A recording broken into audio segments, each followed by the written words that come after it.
the movement of the cape. So if you're doing something like a cha-cha with a cape, you're likely to get hit. So just keep it still. Stillness is very important. And then we induce the rotation.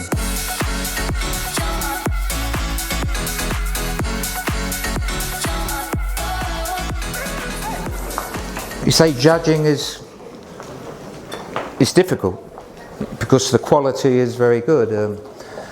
But I see things straight away. I've danced for over 60 years dancing, so it's a long time. So it's a long time in anyone's life. 60 years, right? Or longer. So as you start to move, my brain is telling me they don't understand. So just say we take, for one instance, a cape in position. I've seen everything. Right?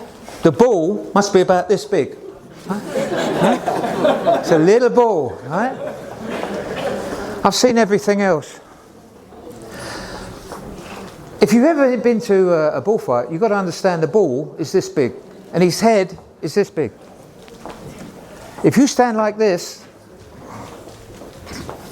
I don't need to say any more. But the situation then, this is how I think of this. And this is not exactly what we're doing in the little bit of choreography, but I'd like to show you. So my thoughts are, if someone said, you want a cape, first thing I do, rotate my shoulders. I move my shoulders forward. I turn my shoulders and I extend my hands. Now I'm not over here, it's here. You can see the angle of the shoulders. It's not the first thing. The hand is not the first thing, it's the last. Hey! Move. And you keep the hand towards the floor because the cape is held on the floor until it goes past you.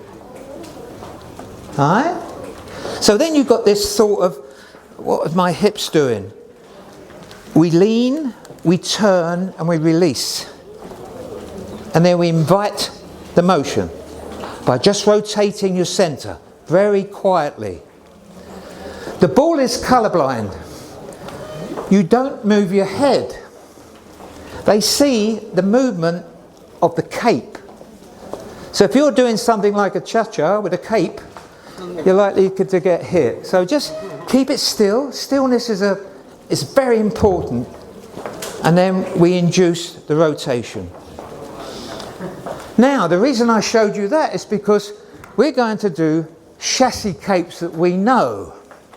Now, we know you can do them in many ways, but we're just taking the basic way because of showing you something. So, if a cape is that feeling in a solo position, does that mean when I put my hands on my partner, that's where I'm going to be? I don't think so. So what we do the opposite. So instead of down, we come up. Right? The hip comes up.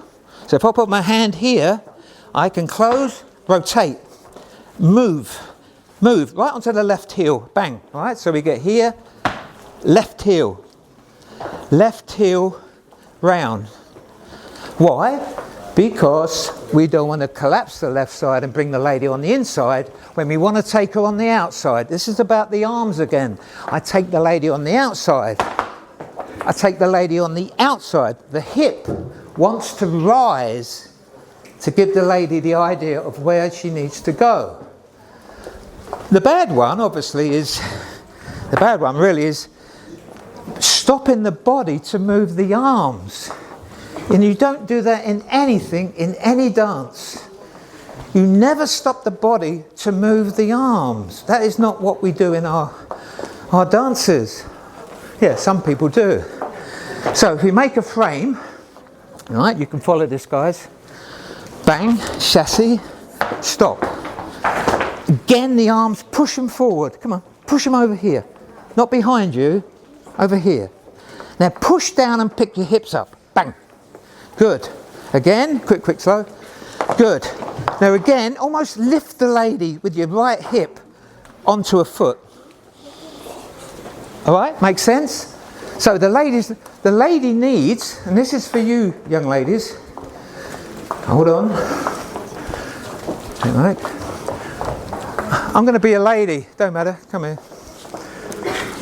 It's just, so the thing I do is, to make this work guys, and you've got to be careful here, this is for the teacher, not you to do. No, not you to do, is that. There, he can't breathe, right? You know why I'm doing this? Oh, you can tell. Why? I don't want him in my space. Right? Right? You see this? Put your smile, huh? So here we go now, chassis. We're going to close it and we're going to open. See, this is the thing now. I don't want to start my shoulders. I start my legs and stay on the outside of the turn. And away we go again. I stay on the outside with my head. Out we go again. So this really is the stretch of the hip, which makes me want to go up. The plie will take me down. All right? Does that sort of, you think about that? All right? You good? Yeah. So we'll be getting to this. Okay, so I'm just going to go on just a fraction more because in my teaching, there's one word I don't like very much. I hope you're listening. The word is neutral. I hate it. Neutral position. Well, neutral position is where your nose and your navel are in line. That's neutral. Why don't I like it? Well, because you put it into rhythm dances. We don't want to really dance in neutral. Even in jive, we don't want to stay in neutral even though the body's set up to be a neutral dance, right? So rotation to me is important. Now paso doble, I was always told by my teacher, you got to hate neutral. I said, what do you mean? Well, you can always shape, get the hips in position first, make the shape quick. So neutral, you could say you could do this. Right? You could say, well, that's neutral, Alan. But I wouldn't come out. I would come out into what I call a rotational action, because the body then is stretched. Otherwise, all you've got is a vertical stretch, which isn't that interesting. So get the feeling, even here, my hips are here, my arms are here. I turn her. My arms are there, my hips are there.